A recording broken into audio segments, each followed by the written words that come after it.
pour que notre identité, nous soyons fiers de ce que nous sommes en définitive. Donc c'est pour ça que j'ai créé l'association des lignages de France et chaque Français en l'occurrence, puisque je commence par là, mais ça s'élargit aussi à l'Europe, peut dresser un thésaurus agnatique, c'est-à-dire la liste de ceux de ses aïeux, alors soi-même, le père de son père, le père du grand-père, etc., jusqu'à l'ancêtre le plus ancien, et les porteurs du nom apparentés.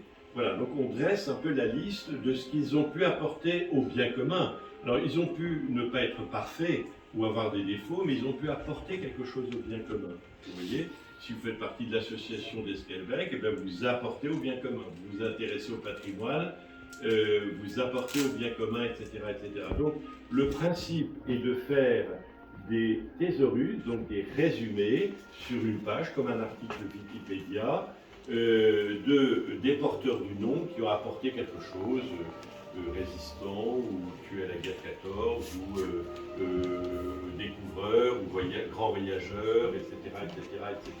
Et on a tous des choses, sachant que, par exemple, nous descendons tous de Charlemagne, tous ici présents, nous descendons de Charlemagne. C'est comme ça, c'est une réalité scientifique. Donc, l'histoire, elle n'est pas réservée à je ne sais pas quoi dans les musées ou chez les rois ou les princes, etc. Non, l'histoire, elle est au sein de chacun d'entre nous et nous pouvons découvrir des trésors comme ça. Donc, le thésaurus agnatique est ce que j'aide les personnes et ce que nous aidons dans l'association, où il n'y a même pas de droit d'entrée, hein, c'est gratuit, on rassure tout de suite. Donc on fait la liste sur une page, par exemple ici, soi-même on fait telle et telle chose, son père, etc. Donc on garde bien la lignée agnatique, le père, parce que c'est ainsi que l'identité se transmet en définitive, ce qui n'empêche pas qu'on s'intéresse évidemment aux alliances et à la famille de la mère, de la grand-mère, etc. Ça va de soi. Mais on fait d'abord, on dresse cette liste dans ce sens-là, et on le précède d'un blason, soit on en a et on le reprend, alors un seul blason, soit on ne l'a pas et on crée un blason. Et ça c'est tout à fait, c'est 100% autorisé, légal, etc., etc. Chacun porte un blason qui est l'oriflamme de ce qu'il apporte au bien commun. Donc c'est une fierté.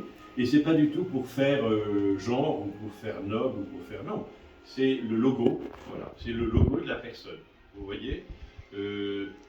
Donc c'est quelque chose que vous pouvez tout à fait constituer, pour peu que vous ayez, que ce que nous avons tous, une vision assez traditionnelle de la vie. Enfin, évidemment, c'est pour devenir, je sais pas quoi, punk... non, c'est en général une vision traditionnelle que nous incarnons tous, vous voyez, une vision classique. Voilà, donc c'est ça que j'essaye de travailler, et il y a une énorme demande, c'est que les gens ne se rendent pas compte qu'ils ont un patrimoine, ils ont une identité, et que s'ils la travaillent, s'ils découvrent, ils vont s'apercevoir qu'ils sont à la tête d'un patrimoine, une identité à eux, formidable. Voilà, donc c'est quelque chose qui n'est pas du tout conscient chez les gens, puisqu'il n'y a pas eu du tout ce travail depuis la Révolution, hormis certains types de familles. Pour l'ANF, l'Association de la Noblesse Française, travaille avec les familles pour continuer leur historique, leur blason, ils travaillent là-dessus. Mais chacun d'entre nous, nous pouvons découvrir ces choses-là. Voilà le but de l'association. Alors j'ai un groupe Facebook qui marche très fort. Donc chaque semaine, il y a des dizaines de nouveaux participants. Et là, on échange, on s'aide, on s'entraide. Donc je fais ça comme quelque chose d'utile pour la société. Ben, là aussi, je travaille pour le bien commun. Le principe des vraies élites, si vous voulez, le principe, c'est pas d'avoir du fric, hein, d'avoir un compte en banque, en Suisse, etc. Non, le principe des vraies élites, c'est de servir le bien commun, d'apporter au bien commun. Voilà l'idée qui me semble fondée sur le bon sens. Et Voilà, n'hésitez pas à me poser des questions peut-être. Ça vous semble étonnant ce que je vous dis là?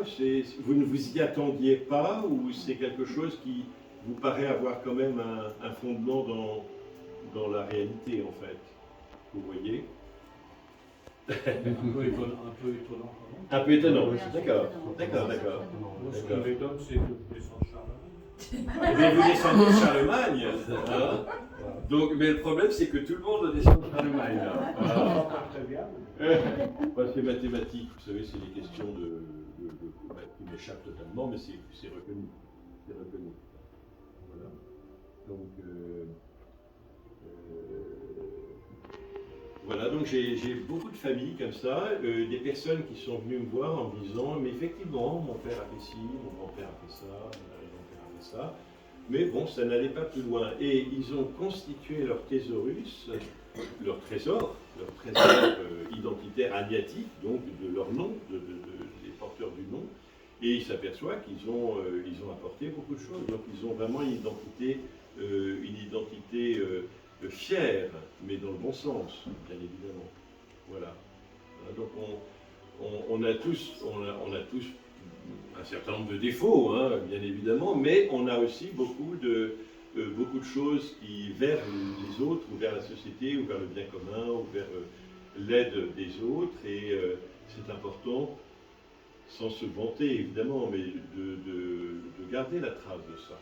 Voilà, c'est la transmission, parce que c'est un hommage fait aux aïeux, et c'est un service rendu à la descendance et à la famille, en fait, puisqu'on est tous, on a tous une lignée très ancienne, évidemment. Hein, voilà. Donc c'est au-delà de la généalogie, c'est-à-dire c'est au-delà de la généalogie, voilà, absolument. Vous enrichissez la généalogie avec voilà, tout à fait. les personnalités et tout à fait, tout à fait. D'accord. Et vous savez, il y a des choses innombrables qu'on ne connaît pas. Moi-même, pour parler de moi, j'ai fait 20 livres là-dessus. J'ai commencé, je connaissais peut-être 20% de la famille de mon père, j'en ai découvert 80%. Donc, nous avons tous des trésors qui dorment et c'est notre devoir de le réveiller, surtout à notre époque où on est complètement fracassé, hélas avec des intentions mauvaises de la part de ceux qui organisent ça. Nous sommes quand même, nous sommes à Esquelbec, ce sont nos ancêtres qui ont fait ça, vous voyez.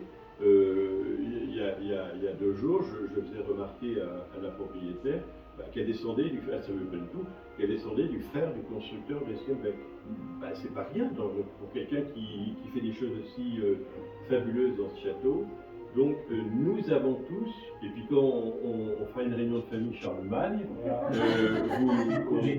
non, mais c'est-à-dire que quand vous allez à Saint-Denis, eh bien à Saint-Denis, ce sont des gens dont vous avez un lien de parenté, vous voyez. Alors donc, et tout ça, c'est pour rester dans la plus grande simplicité, quelque chose de très terre-à-terre, mais de très vrai. Je veux qu'il y ait une vraie connaissance de l'identité des gens, qui ont beaucoup de choses en eux, mais qui l'ignorent. Voilà. Vous voyez. Donc, c'est ce château, on y est, donc c'est intéressant. Celui qui a sculpté ces boiseries, c'est quelqu'un qui a participé au bien commun. Il a fait un magnifique travail, donc il doit être mentionné. Et je peux vous donner 1000 exemples. Pareil, le jardinier qui entretient une telle chef-d'œuvre doit travailler pour le bien commun, c'est un savoir-faire, c'est un savoir d'excellence. Et d'ailleurs, ça n'a pas trompé, puisque la France a élu le village, comme vous savez, le village préféré des Français, que Stéphane Bern, qui est quand même une référence, est venu pour cautionner tout ça. Donc c'est tout cet ensemble d'éléments que j'essaye de faire passer pour pas que l'on fige en fait la société entre certains qui seraient bien, pas moins bien. Non, on a tous un patrimoine et il faut travailler, et c'est ce que l'association permet d'aider en fait. Voilà. Hein? Avez-vous des questions? Bien volontiers. Hein. Vous voyez, c'est bref, mais c'est quelque chose de très fort. Quand vous aurez votre article type Wikipédia avec ce que les uns et les autres portant votre nom, ou de jeune fille,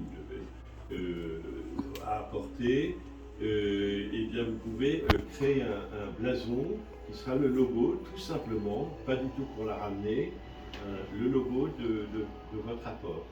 Voilà, de votre apport au bien commun. Donc c'est un petit peu surprenant, mais les rois faisaient ça avant. Ils suivaient en fait les familles, suivaient les lignées, suivaient les gens, et ils savaient les honorer, leur rendre hommage, alors que la République ne se considère comme n'ayant pas cette vocation-là. Voilà. Donc depuis 200 ans, il n'y a pas eu du tout ce mode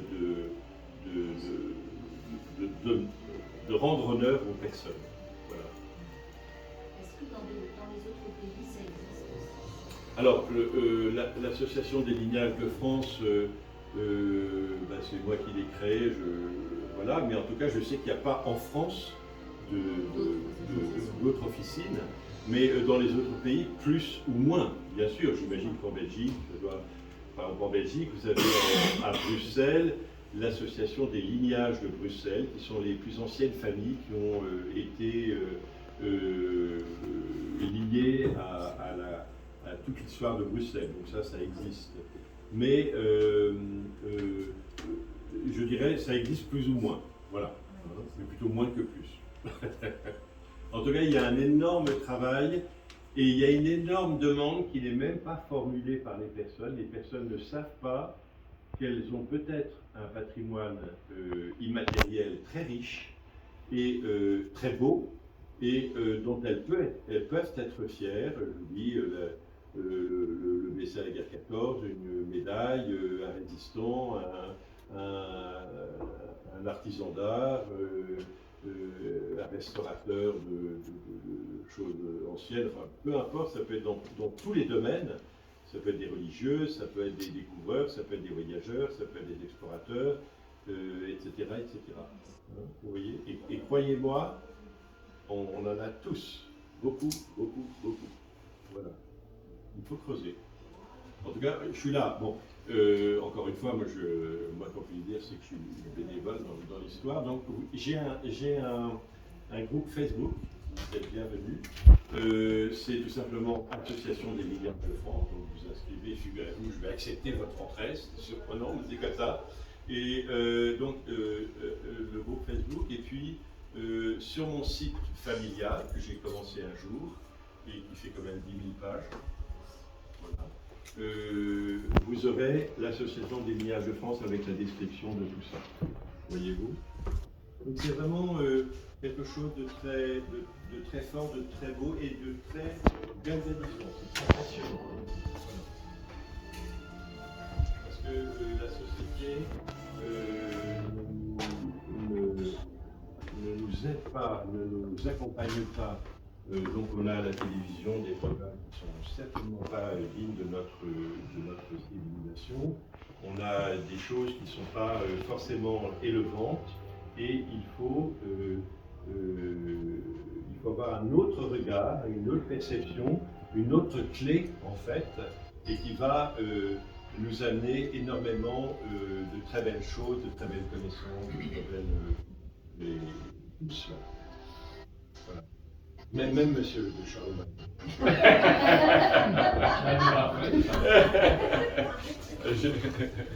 Il faut avoir le sens de l'humour. Voilà, donc, oui, bien sûr, c'est bref, exprès. Donc, si vous avez Facebook, c'est Association des lignages de France. Et autrement, vous faites Thierry Prouvost, PROUVOST.com, et vous aurez l'Association des lignages de France. Voilà. Merci beaucoup. Je vous en prie, monsieur. Enfin, mon cousin.